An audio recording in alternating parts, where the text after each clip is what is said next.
Hello, everybody. We are live. Maybe not yet. Okay, here we go. There we go. It's all sorted out. It's always so interesting the first time you ever try one of these things, and it's new technology, and they also do upgrades. So, we are talking today about what it takes to be a modern advisor in an advice based business today. And this is my absolute love letter to the industry. I've been working on this for over 6 years. I have over 3 decades of background, and I came from the corporate side. And there was something that I recognized my whole entire career on the corporate side that there was something we needed to address. So, this problem that every advisor eventually recognizes is that you're trained to manage clients' wealth and risk, but no one has taught you how to build yourself. You show up skilled, credited, and that increasingly reactive starts to happen. The practice grows, but the person who you are inside doesn't. So there is a bit of a breakdown there. So in my whole entire program, there is something called a Spark team. And Brent Swaddick's one of my Spark team people. And we were having a conversation earlier this week. So, Brent, I never asked if I could show this, but I think you'd be okay with it because we show and talk a lot of things. But he showed me this one slide that he put up when we were chatting at LAMP. And this is the struggle that everybody does have. So, we have incredible people that talk on stage, and we have incredible events that we go to and we learn about the what. So, the slide that Brent put up during his time on the main stage at LAMP was everyone is sitting in this world of generalists, and not very many go into this world of specialists. So the stats are there, the data is there that there are so many individuals sitting in the generalist world, and what does it take to be specialists? So within the language that I use and I coach is in that generalist world, there are two specific and particular breakdowns. So one is transactional. So about 30% of advice based businesses sit in that transactional spot. So it's very reactive. You say it and spray it. You do a whole lot of marketing. You just see who you can attract, and you can take anyone just about who fogs and mirrors. We joke around with that. The other part is the relationship based advisors. So about 60% or so sit in this world, or 65% or so sit in this world. And that is very hard. It is very, very time taking, and it takes a lot of relationship building skills. You still don't really know who you are. You are still answering in a way of, this is my non biased advice, which please stop saying that. And then there's this incredible world that Brent has called here as a specialist, and I call it as the expertise or in the mastery. And only about 5% live within this world within North America. So, as a specialist, the 5% that live there, it is actually the easiest way to promote and build your business. When you are a specialist, you don't become reactive. You understand exactly who you are talking to, the noise lessens, and all of those other great things. So, with me realizing that we had to do this and why this mattered, because the advisor doesn't know who they are, they will commoditize themselves. You will compete on product instead of having a presence. And you lose the right clients and you burn out, oh my gosh, so quietly, and you drift further away from the practice you've absolutely imagined building. So, what does failure look like? And we've seen the stats, we've heard the data that depending on what distribution model you are looking at or getting the stats from, but on average, 6%, putting it all together, don't make it past 2 years. Or sorry, only 6% make it past 2 years, excuse me. And that is shocking. So, building this and putting this all together of what we tried and why it fell short. So, it's understandable and they're extremely important. So, we teach sales scripts, we teach product training, we give you compliance workshops. These are incredibly necessary, but it's not sufficient. They address the exterior, but the practice in the interior, your identity, your capacity, how you express yourself, this remains unexamined and unbuilt. So this is, again, what we have put together. So my first love, when I started to put all this and thinking about it, was Convergys. So if you are part of Transamerica Life, which is now Ovari, 8 or 9 years ago, we put together a program called Convergys, and I was one of the original 5 who put it together. So shout out to Kelly, Peter, Mark, and Anne-Sylvie. We were the first ones that were the first coaches. And it was absolutely incredible, but it was too early and it was too soon. And so what had happened, and one of the biggest places where we fell short is it is extremely difficult to scale something such as emotion, such as the things that we actually can't really translate on paper, that has to be experienced.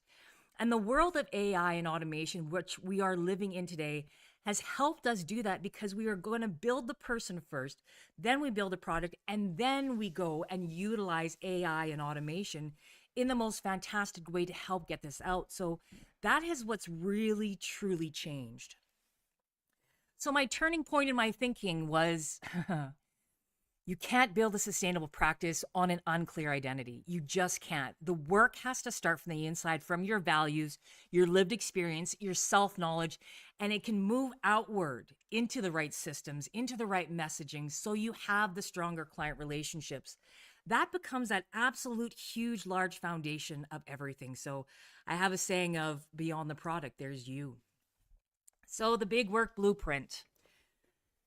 6 years, my friends, 6 years. So this is a 5-pillar operating system for advice-based professionals. So there is incredible pieces that it goes through, and it actually follows even the Maslow's hierarchy of needs. So we have a whole bunch of elements within this. And in the blueprint, it's not just one particular part that we're going to solve. It's that whole entire business ecosystem that you will see later on, that if you're going to do and seek this all out yourself, which you need to be successful, you will see the incredible amount of time and the incredible amount of monetary exposure that you have to put in. So knowing that you have to always start with a foundation.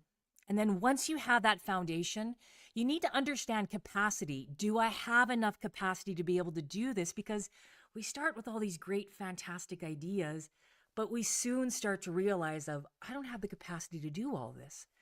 We also build businesses on things that we absolutely hate doing, so understanding what that is. So expression is your messaging, it's your branding. Next part is infrastructure is where we move, and then the last part is integration. So with that, there is preceded 2 identity arcs, and that's the find the I, find the calm. And at the end, it's followed by the impact blueprint and the onboarded advisor. So there's an absolutely application path. So identity arc, the whole entire infrastructure, and then your application path. So this is not a course at all. This is a full and complete architecture. So we have this old way that exists, and this is not, I'm not saying anything bad about anyone whatsoever. The times have changed. The way we do business has changed, and this happens decade after decade. So the old way is train the advisor on products and scripts and compliance and hope they figure out who they are as people themselves. And that is understandable because there's only so much that you can do. Capacity for the distributor, capacity for the manufacturer, and capacity for the advisor itself. So how do we bring this forward into modern times and help build the person first with identity, with regulation, and with expression? And then we layer in all the systems and workflows in the client journey design. This practice becomes an extension of who they are, who you are.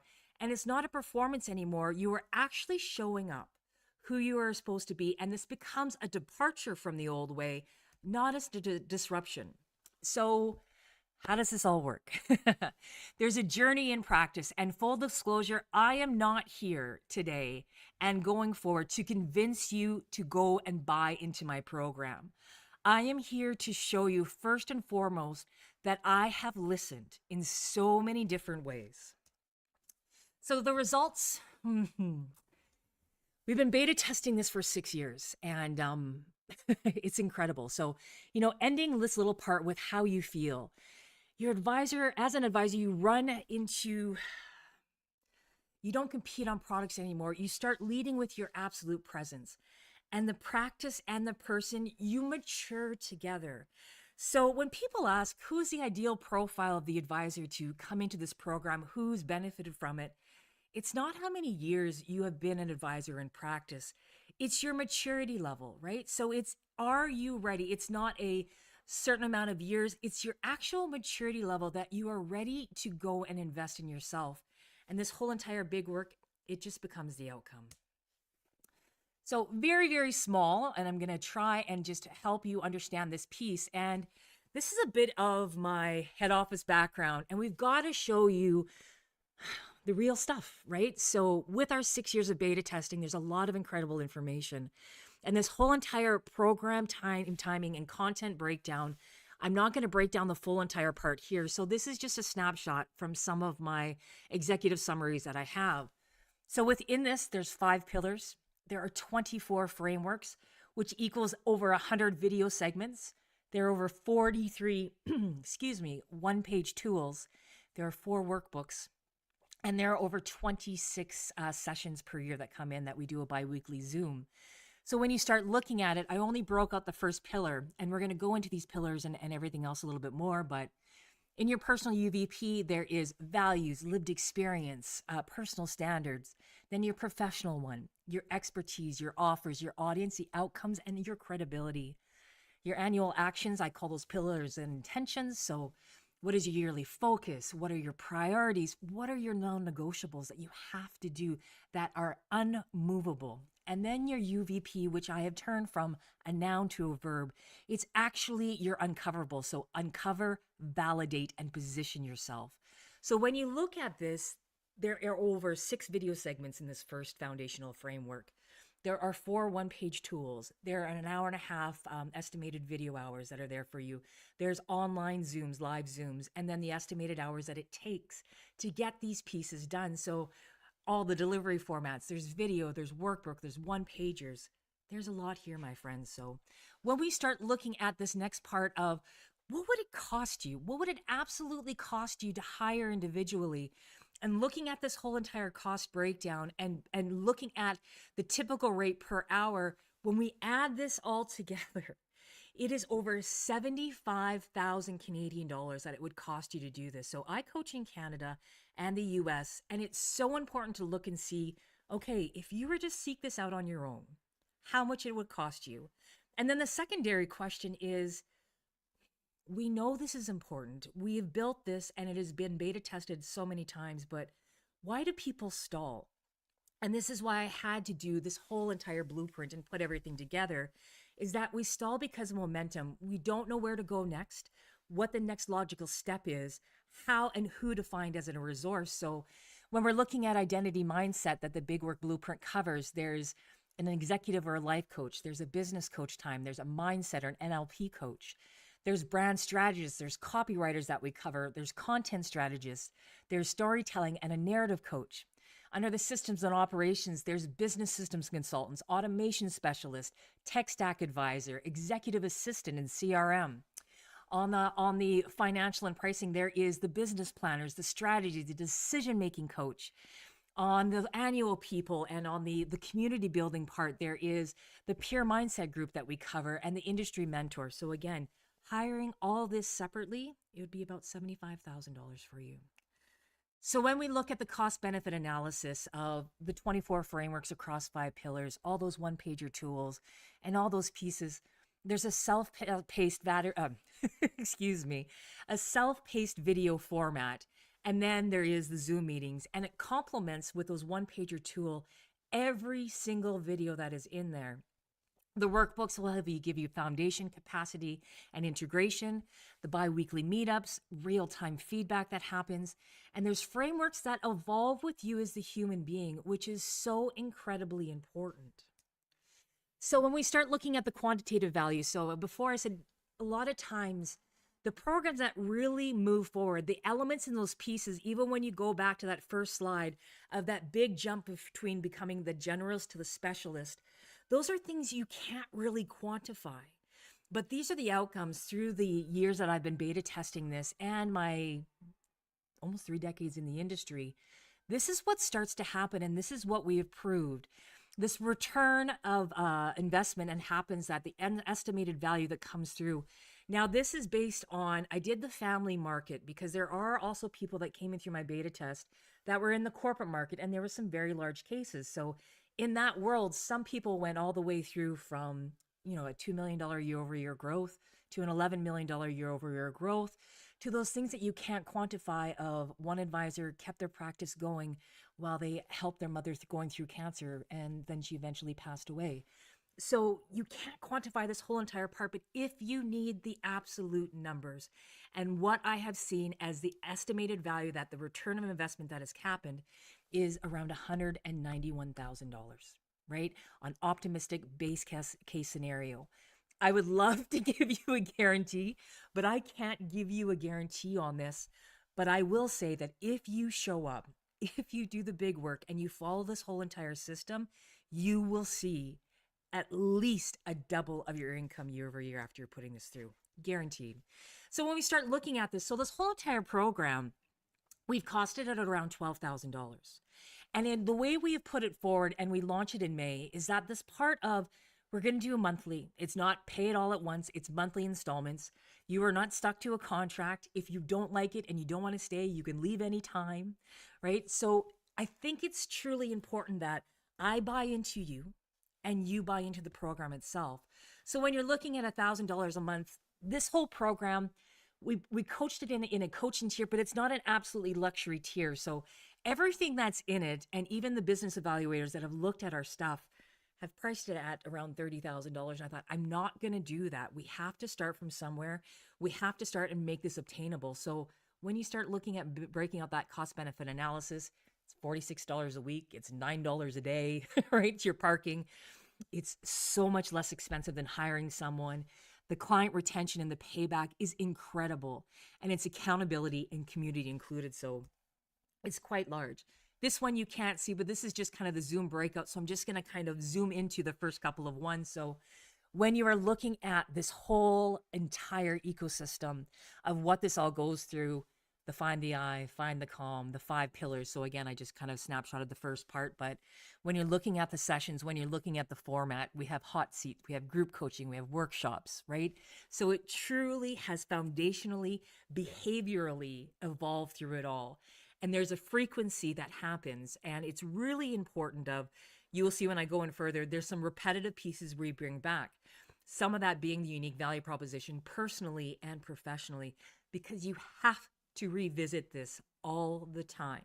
And the reason why you need to revisit this all the time is that you are growing as a human being, your business is growing, and so is your clientele. So you have to mature alongside it the whole entire time. I'm going to stop and grab a drink of water here. So the blueprint, the big work blueprint, here is the full architecture, the identity, the system, the application. And I love the brand. So before the brand, before the blueprint, there's you. And it is so, so important to look at. And excuse the font on here. I learned something new today that when you upload into StreamYard, the format changes a little bit. So it's not as easy to read.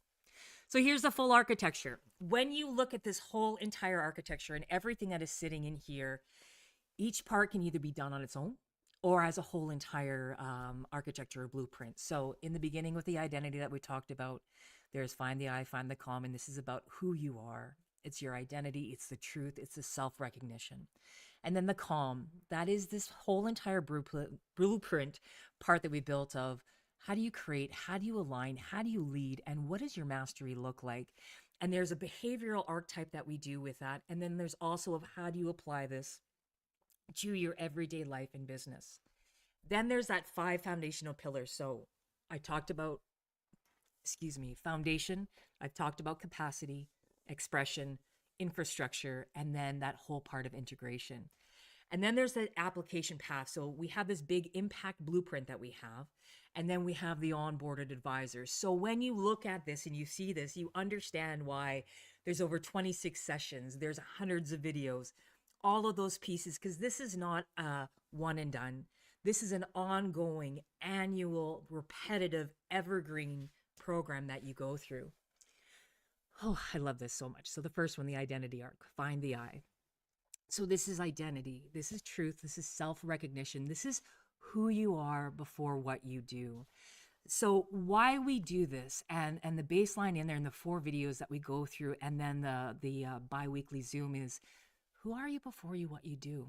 And then what experiences have shaped you and the way you see the world. Where does your identity end and your performance begin? And what is your superpower? And why do you undervalue that? Because sometimes just our simplest things that others see as superpowers, you undervalue it and you don't see it as something incredibly strong. So this is so really truly important for you to know. So on this one, only on this one part, I'm just going to show you in the tools. There's little tools that are on the bottom, and I only put it on this one slide because if I keep repeating it, I lose a lot of room. But again, complementary tools is your UVP workbook. There's a superpower exercise. Your Spark team. Who's on your Spark team? Again, when I showed that first slide with Brent, he's on my Spark team. He sparks ideas. We think we are all alone. We think we are independent. But when we ask that question through the pillars later on in the program of who is on your team, part of it is who's on your Spark team. And then the 5 weeks to focus. So those are tools that complement or what we're doing. Find the calm. So calm is not the absence of pressure. It is the presence of a foundation, which I absolutely love. And it is so important. So when we are looking at finding the calm, you are this absolute author of your own experience. So you don't react to circumstances and you learn how to do that. To align, where are your values, your actions, your relationships, all in coherence. So you don't compartmentalize anymore. You know who you are before the work and becomes one. The alignment, it removes, I call it energy cost, right? So lead from the inside out, lead within your wisdom. So how do you regulate before you direct people on? How do you lead clients? How do you lead teams? How do you lead your community? And then mastery. This is not, again, perfection. This is a long, quiet practice of getting better over and over and over. It's the sustain and commitment to doing all those works. And so you see over on the right-hand side, all of this connects to the pillars. All of this connects to other pieces and frameworks. So again, this is a whole entire massively huge ecosystem that will help you and understand. And today is really a little bit about, the what and what we're going through, but I'm going deeper into, okay, what does this actually look like now? What do you have to do? What is this whole entire ecosystem behind successful individuals look like, broken down with structure, with strategy, and with tactics? So pulling this part out of Pillar 1 Foundation. Who are you before the work you do? So I'm going to pull out and show you the videos that are happening, the content we go through. So your personal UVP, what is your lived experiences? How does that connect to your personal values? What is your perspective and showing up with bias? I want you to show up with your bias and your personal standards. And then we go into the professional part. So where's your expertise and skill set? Who truly is your ideal client? The problems that you help them solve, and the outcomes and results they will have by doing business with you. The framework 3 is your annual action. So what does your yearly focus look like? Your priorities, what do you need to trade off? So when you are saying yes to something, what are you saying no to? Your non-negotiables, I have in our annual plans no more than 3 non-negotiables per pillar per year. We need to be very careful with that. We do plans and they're all huge and big and robust, and we mostly never ever finish them because there is too much there. Again, capacity, right? And then review and adjust. And then our last framework. So uncover, validate, position. So uncover, again, who you are, bring it all together. Validate. How are we going to test this? What do we need to get validation from? Where is the right place to seek validation from? How do we measure it? Position yourself and then maintain it. Pillar 2, capacity. This is such, I think this is the silent hero and the underrated hero that we don't talk about much. There is burnout. There is so many pieces. I've gone through it myself. So again, we go and we create this whole entire foundation and these ideas, and we don't consider and look at capacity before we start launching everything, before we start doing our media, all of that. So how much can you actually hold, and how well can you recover? This is so important. So the first framework, we talk about stress signals, emotional awareness, regulation practices, and the decision calm that we have toolkits and tool workbooks for. The personal capacity. So how do you manage your energy? How do you manage your attention and focus? What is cognitive load? And what are your capacity limits?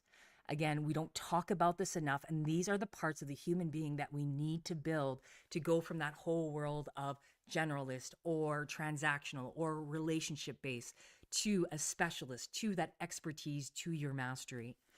So, boundaries, we need to put boundaries in. As our behavioral psychologist that is part of the group, Jenna, says, sometimes boundaries is a wall, sometimes it's a window, sometimes it's a dotted line. But really looking at what are the internal boundaries in yourself? What are the external boundaries? What does time protection look like? And expectation setting, something just as simple as if you do a Facebook business page, for the love of everything holy, put even your office hours on there. Because in our world of immediate attention and thinking that everything is available all the time, you have to set habits, you have to set boundaries. And these are little psychological indicators that help you with your business that we completely overlook. And then resilience. So, what does recovery rhythm look like? Stress recovery, perspective reset, and then our long game thinking, right? So in business, there is this wonderful part of we live in relationship with a masculine personality or behaviors, and we have feminine behaviors. And that one big part within feminine behaviors is leading with community and collaboration. And with the feminine behaviors too that happen with our mindset is that it is big projective long-term thinking. So what does that look like and how do we manage it? Pillar 2, expression. So how you communicate who you are without it feeling like a performance for yourself and for someone else. So what does your clear messaging look like? So I utilize that naming of pillar 3, the third pillar of his expression, because it's not just marketing, it's not just branding, it's not just imagery, it's not just captions and copy and content. You have core messaging. We need to simplify it in a way that is so easy to be understood. We have relevance and we have consistency. So how you can show up in a consistent way that makes sense to you. Because all this information that is out there teaching you how to utilize social media or how to market yourself is built by people who are utilizing and talking about making social media a career itself, being a creative person career itself. But what happens and what does it look like when you're utilizing social media, these contents or these formats to support your business, not be your business? I teach you story narrative. So what does your origin story look like? What do your experience stories look like? What do your clients' stories look like that you can share? And how do you teach through story? So choosing the platforms that make sense for you, for your ideal client and target market, where they show up, how they show up, your frequency, your cadence, the rhythm, what it looks like. Comfort with this exposure. We always have such a hard time. A lot of people that I coach, that first time of getting them to hit record, it is so hard. It is so difficult, and I get it. So how do we make you comfortable step by step, bite by bite, with more and more exposure on how to show up in something like this eventually? And then boundaries and visibility, right? Sometimes people want to have their comments turned off because they don't want to talk to someone or they don't want the trolls or whatever it may be. Hey, your boundaries, your business, it all makes sense. So how do we communicate instead of selling? So when you are putting something out there, are you placing an ad or are you actually communicating with people? Because the way to engage more and more is about engaging and educating people. So engage, tell stories, educate people, right? So education led, and what do trust signals look like and what does it feel like within this whole entire ecosystem? So infrastructure, the fourth pillar. So how the work actually moves, tools, systems, automation, the people that you need. If you don't know or haven't met Sean from Blue Cow Marketing, one of my favorite people in the whole entire world, he is the guy and the automation of cool stuff. And he said something really cool the other day when we were on a call with a joint client as we were starting to put in the CRS systems and automate the whole entire video sales letters, what the follow-up looks like, what the language looks like. And he said something wonderful in a way of, we only automate what we can predict.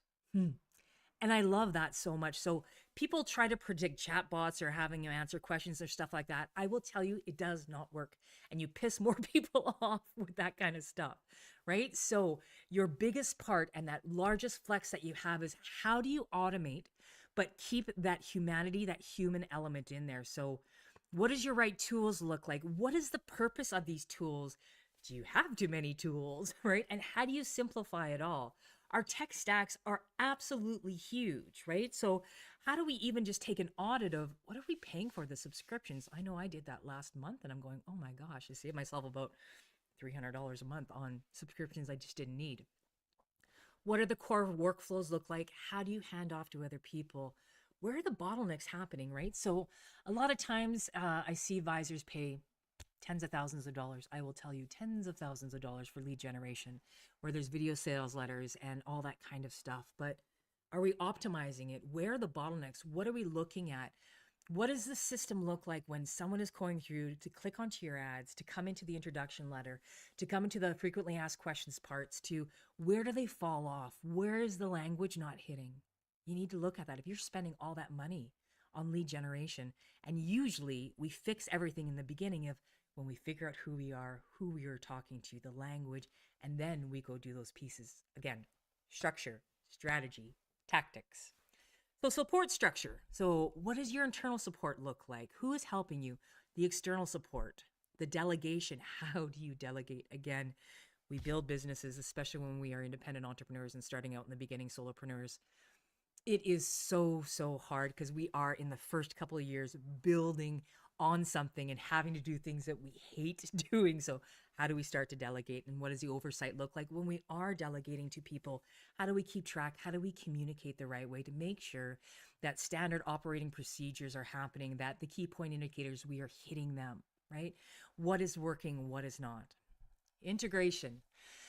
Whew, the whole system lives here, it breathes, and it matures over time. So when I said we need to go back to your value prop quarter after quarter all the time, you're maturing, your clients are maturing, your business is maturing. So you have to look at it all. So what does your weekly rhythm look like? So when you are part of this whole entire program, you get notices on Mondays of, okay, what is your week going to look like? And then at the end of the week, we're going to look at a reflection document. So planning for the week, how do you execute, review what you have done, and reset for the next week. We have quarterly focuses. We look at seasonal energy. Oh my gosh, nothing frustrates me more than when I see January happen and everyone's like, okay, where's your plan? What are you going to integrate? What are you going to do? It is so important, especially within North America. There is a circadian seasonal rhythm that happens. In January, it's cold, it's dark. We are hibernating, right?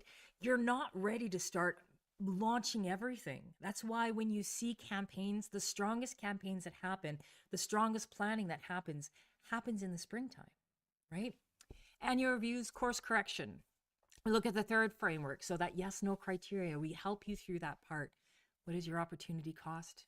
Alignment check. Your long-term impact again. What to keep, what to let go, what to build next, and then looking at that whole integration review all the time. So these are things that we build together so you can see why this whole entire program, this whole entire blueprint, now you can see why it's a $75,000 outlay of cost if you put this all together. And that's just your cost, your monetary cost. I'm not talking about your time commitment, the stalls that happen, all of those pieces. The second last part in the application path is that impact blueprint. So the impact blueprint is that whole entire part in the beginning. That is that standardized structure, that standardized journey that everyone goes through, right? Every business. So that is the structure. And when we figure out the outcomes that influence the scale, that now leads and helps us determine what strategies make sense for the structure that you've built. And then from there, what tactics make sense for the strategy and the structure that you have built, right? So many times we run right to tactics, the fun stuff, the messaging, getting the lead generation, all the website, logo, all the fun stuff. But we don't spend enough time in that beginning part. And I will say, I coach the boring, the part that everyone doesn't like. Almost everybody at about the 3-month mark, they go, why am I doing this? What is this for? It's very frustrating. And I absolutely sympathize for it because you are doing something incredibly different. You are approaching things in such a different way. You are now maturing so much instead of just being that relationship person and giving that unbiased advice. You are learning how to actually step in your authority. So many people talk about you need to do that, but that is one of the most difficult things to ever do. So you need to help do this because you need client relationships to deepen. Referrals just come naturally. Absolutely just come naturally. It never, we talk about it a lot. I shouldn't say never, that's probably a pretty strong statement, but a lot of people talk about, here's a referral program, or this is how you network, or this is how you get leads. When you know who you are, what you do, who you solve, when you're in your mastery, when you're in your expertise, it just happens. It just automatically happens. It's natural. Your capacity stabilizes. So this is a big thing. And I remember, I think it was Natalie Dawson that was on the Diary of a CEO, and I almost lost my brain when I saw her saying, there's no such thing as burnout. My goodness. There is such thing as burnout. And this happens, and this is this false narrative that social media, especially now, is putting onto us. And a lot of the gurus out there, I will call them, and I'm not saying it in a nice way, the corporate boys or the alpha bosses or whatever you want to call it, the boss babes or whoever it may be, saying, take my program, do this, do that, and this is great, hustle, grind, blah, blah, blah. It does not work. You will eventually burn out. And that is important when that does happen. And I'm so sorry when it does happen to you. But it is also avoidable. And this is why I say it's not about how long you have been in business or how long you've been an advisor. It's about your maturity level that you've gone through, right? Because there is certain parses and partials that we have to go through as a human being to be able to get into that part. I have a post that I did a long time ago, and I love it, right? And I started it out. The reason why I loved it, because it started out with a wise man once told me, ... I'm going, yeah, I didn't listen to him either. So we have these people talking on stages or our influencers or whoever it may be, telling us and giving us wisdom. And wisdom cannot be heard until you have lived it. So it's not this part of I get it and I understand. Well, it becomes this part of I get it and I understand it now once you've had those thousands of mistakes, because that's where success comes from. It is a combination of 1,000 mistakes, which turns into success, right? So that whole part I love so much of the person and that practice that matures together. The onboarded advisor. This is a big love letter. This one's huge. So in my back corporate history, and I've recruited tons and tons of advisors. I've helped onboard them. There's all of those pieces and parts that are going through. And I don't know what the number is today, but when I was corporate, the number and the output of cost for distribution to bring on a new advisor in the independent channel was about a $200,000 outlay of cost over 2 years. That's large. So that's training, that's tech. So all of those pieces. So when you're looking at this, there has to be a better way. So when that outlay of cost and investment is that large and the survival rate is only 3% past 2 years, how do we do this better? How do we do this better? How, as an independent shop yourself, when you want to bring on your junior, your succession plan, your contingency plan, what does it look like and how do we put a framework around it, right? So the first stage of the onboarded advisor that this all leads into, this final application path, is know yourself. So identify the behaviors and beliefs, personal identity. Define your UVP. So you hear it coming up over and over, guys, right? Articulate your professional UVP. So this 100% is your source code for scripts, for advice delivery, for everything, for your culture, for your work, to help people say your name. Because when you make it very easy and very understandable of who you are in the culture, you automatically become front of mind when people are talking about it, and they will say your name in the room. Your non-negotiable. So again, these are your ideal client. What does my brand and profile look like? My processes and efficiencies, my services and products, and my financial growth. What does that look like? And then building the client journey. So what does that client journey look like? How and does the discovery model look like? The suitability, the meeting cadence, the templates, the distribution, the regulatory expectations. How do we make it consistent, defensible, and advice-based? And this just happened this week, and I almost had tears. There's a lady that was part of Convergys with me 8, 9, 10 years ago. So we used to bring on new advisors and we'd lock them up in a room for a new advisor school. And it's great. She had incredible access to incredible clientele, over 2,000 clients that are doing tax planning. And she had access to those names. So went through the new advisor school and then didn't really do anything with it, right? So she got a hold of me 8, 9, 10 years later and just said, I'm ready, Kim. We went through the whole onboarded advisor, said, I'm going to take you through my beta test of this whole entire blueprint and we're going to go through it. And again, it was a struggle trying to help her understand where we're going, why it is so important to understand who you are and these conversations and the language. Because just yesterday we went over her whole entire pieces and when we put this all together. So two things. First thing is that within the first week of her finishing this with me, she has 7 apps written. 7 apps. Okay. The annual average is 12 apps per year in Canada. I don't know what it is in US, that stats. So that's that first part. Incredible. The second part is I started to show her her compliance documents and they now flow as a conversation. So she was tripping up a lot with the financial needs analysis. She felt salesy. It didn't feel like a conversation.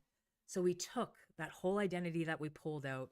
We defined her value prop and how she talks and how and what the real everyday life looks like for the client that she wants to attract. And then how do we formulate that in a world that makes sense so it's conversational? And at the same time, we are doing those incredible compliance things that we need to do. So we had rehearsed and frontline scripts that make sense. I have a lot of incredible things to say when it comes to helping people tell you more, right? Those open-ended questions. And how do you actually change this into the language that makes sense again for you and for your ideal client? And then that last part is reflect and grow. So what do your PD days look like? Your personal development days, MGA training, RIA training, RIA training, IMO, FMO, all of that alphabet soup. But what does your distributor training look like? What are your optional accreditations that you are looking for? And then what does that long-term mastery look for? So there is this always ongoing part of you have to integrate who's the person in the business, the pieces, support the human being, right? And looking at that whole entire part. And in between all of that is this dash. And this dash that's between all of it is this whole entire program. So when you are looking at all of it and you're putting it all together, this is a massive, large ecosystem. And today I'm just introducing to you what it all looks like, my love letter to the industry, to let you know what I've been doing over the last 6 years and that I have built it. It is proven. It is absolutely works when you do apply yourself. It is not easy whatsoever, and I will never say that it is. But when you are at that part and you're matured enough to go through this, build through a community, I promise you, you will have incredible growth. So that is it for me today. I want to thank you all so much for listening in on live or on the replay. I love what I do. I think it is an incredible, honorable industry that we are part of. And this is something that we really need to have more conversations about of what it truly does take to go from that generalist, that transactional advisor, that relationship-based advisor to the specialist, to the expertise, and into your mastery. I hope you're having a wonderful day, and I cannot wait to hear your questions. Talk soon.